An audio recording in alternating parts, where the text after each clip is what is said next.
সড়ক দুর্ঘটনায় গুরুতর আহত হয়ে দীর্ঘ ৪ মাস যাবৎ চিকিৎসাধীন রয়েছেন খাগড়াছড়ির মানিকছড়ি উপজেলার পান্নাবিল এলাকার হতদরিদ্র কৃষক ও অটোরিকশা চালক নূর মোহাম্মদ রাকিব।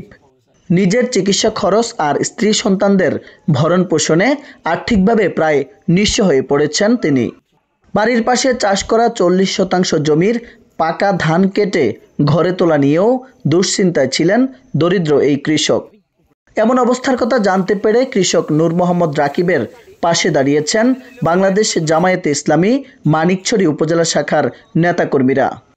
বুধবার সকাল থেকে দুপুর পর্যন্ত সংগঠনের উপজেলাধীন পান্নাবিল ওয়ার্ড ইউনিট ও উপজেলা শ্রমিক কল্যাণ ফেডারেশনের সদস্যরা দরিদ্র ওই কৃষকের ৪০% জমির পাকা ধান কেটে ঘরে তুলে দিয়েছেন।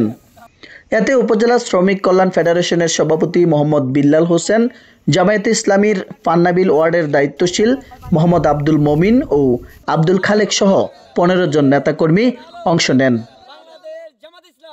বিগত 2 মাস আগে আমাদের পান্নাবিলে একজন ভাই গুরুতর অ্যাক্সিডেন্ট হয়েছিল। অ্যাক্সিডেন্ট হওয়ার পরে তার পা ভেঙে গেছে। তারপরে তার চিকিৎসার জন্য আমাদের কাছে তিনি আর্থিক সহযোগিতা চাইছে, আমরা দিছি। দেওয়ার পরে এখন ওনার ধান লাগাইছিল, একখানি জমিনে ধান লাগাইছিল, ধানগুলো তিনি কাটতে পারতেছে না টাকার জন্য চিকিৎসা করতে পারতেছে না, এমনকি আপনার ধানগুলো নষ্ট হয়ে যাচ্ছে। তো ওই নিরিখে আজকে আলহামদুলিল্লাহ আমরা পান্নাবিলের এমনকি মানিকছড়ির আমরা অল্প কয়েকজন আসলাম। এখানে প্রায় আমরা 10-15 জন আছি। আমরা আলহামদুলিল্লাহ প্রায় সকালে ফজর নামাজ পরে শুরু করছি। আমাদের ধান কাটা প্রায় শেষ। এখন এই আর অল্প একটু আছে, এগুলো কাটার পরে আমরা ধানগুলো উঠাই দিব ভাই।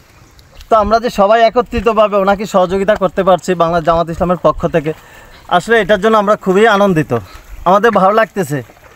এখন আমরা চাই এভাবে সবাই এগিয়ে আসুক, যে অসহায় মানুষ যারা আছে তাদের পাশে সবাই থাকবে।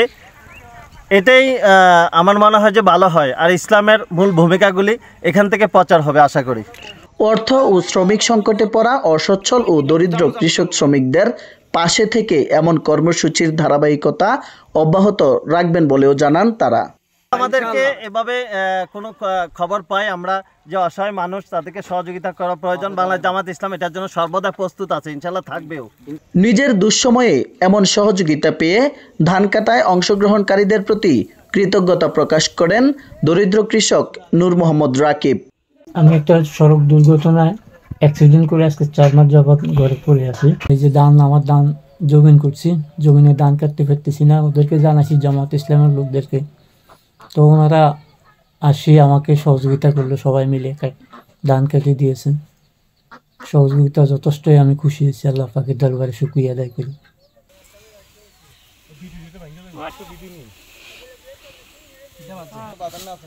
মোহাম্মদ রবিউল হোসেন, জয় দিন, খাগড়াছড়ি।